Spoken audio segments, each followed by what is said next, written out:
দিয়ে দিচ্ছি পরিমাণ মতো সরিষার খাট, সুন্দরভাবে একটু মাখিয়ে নিই। কি যে এখন আমি দিয়ে দিচ্ছি জিনিস।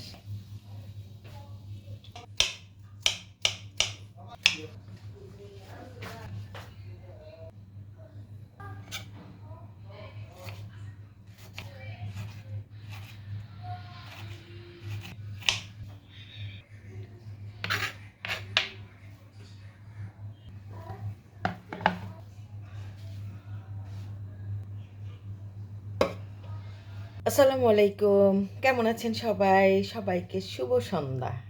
তো সন্ধ্যা যেহেতু হয়েছে, আবার মিষ্টি মিষ্টি শীত ঢাকা শহরে, এখনও তীব্র শীত আসে নাই।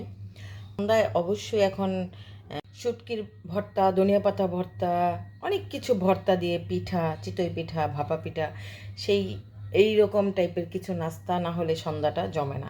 তো আমি আজকে এই টাইপের কিছু করব না, একটু ডিফারেন্ট করব। তো কি করতেছি আজকে, আমার স্পেশাল, মানে আমি মনে করি যে না, এটা আমার জন্যই, আমি বেস্ট করি, আমার কাছে ভালো লাগে। ইভেন যাদেরকে আমি সার্ভ করি বা খাওয়াই তাদের কাছে অনেক ভালো লাগে। আমি যেটাকে এখন বানাবো আপনাদের সঙ্গে শেয়ার করব, সেই জিনিসটাই আমি এখন বানাচ্ছি। দেখুন আমি কিভাবে এই জিনিসটা করি। আমার ঘরে যখন যেটা থাকে আমি সেটা দিয়ে এই জিনিসটা বানানোর চেষ্টা করি। তো আজকে আমি এখন মজার একটা জিনিস বানাবো, সবার পছন্দের খাবার, সবার পছন্দের খাবার। আমি বিশ্বাস করি এমন কোনো মানুষ নাই যে এই খাবারটা খাবে না। তো দেখতে থাকুন এত মজার জিনিস কি।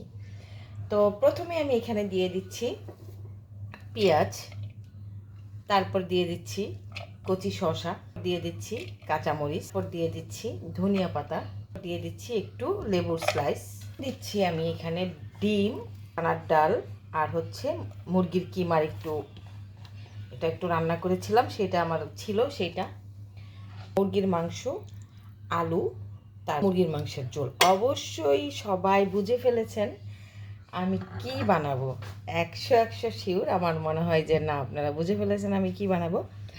তো প্রথমে আমি আগে পেঁয়াজটা, মরিচটাকে একটু মেখে নিচ্ছি সুন্দর করে, ধনিয়া পাতাটা দিয়েও একটু মাখায় নিই। এখন মশলাটা দিয়েও আমি এটাকে পুরো মাখায় নিচ্ছি। বুঝে ফেলেছেন না অবশ্যই দর্শক আমি কি বানাচ্ছি। দিয়ে দিচ্ছি পরিমাণ মতো খাঁটি সরিষার তেল। এখন তো পুরোপুরি শিওর বানাচ্ছি। তো এটাকে আমি সুন্দরভাবে একটু মাখিয়ে নিই। কী যে সুন্দর ফ্লেভার!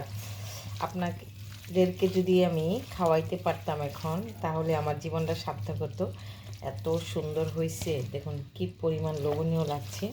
এই সন্ধ্যায় এই খাবারটা না খেলে কি সন্ধ্যাটা হয় সুন্দর?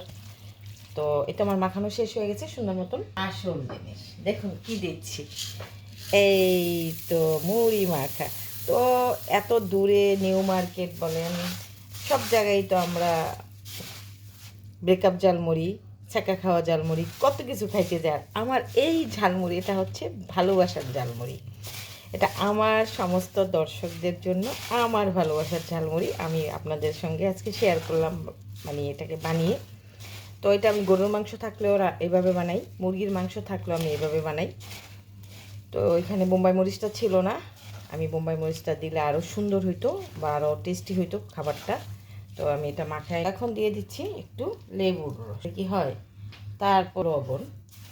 এই এখন আমি এটাকে ফাইনাল একদম মেখে নেব ভালোভাবে। তো দেখুন আমি সুন্দর করে মাখাচ্ছি। তো এই তো আমার মুড়ি মাখানো একদম কমপ্লিট হয়ে গেল। দেখুন কি যে লোভনীয় লাগছে, সেই সেই এই তো মাশাআল্লাহ অনেক সুন্দর হয়েছে।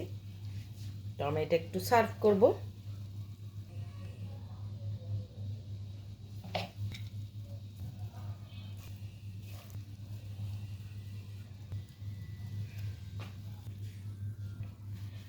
হয়ে গেল আমার অসম্ভব মজাদার ঝালমুড়ি, ভালোবাসার ঝালমুড়ি মাখা, স্পেশাল ইজি হোম ফুডের ভালোবাসার ঝালমুড়ি।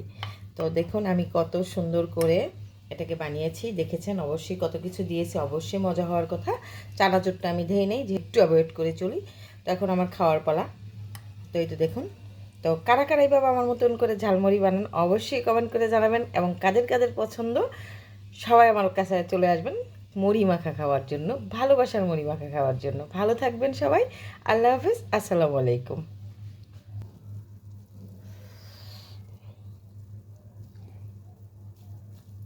আমি একটু খেয়ে নিই, না খেলে কি হয় বলেন, আমি একটু টেস্ট করি। তো এই তো বিসমিল্লাহ, তো এখন গিয়ে খাবো। তো ভালো থাকবেন সবাই, আবারও বিদায় নিচ্ছি।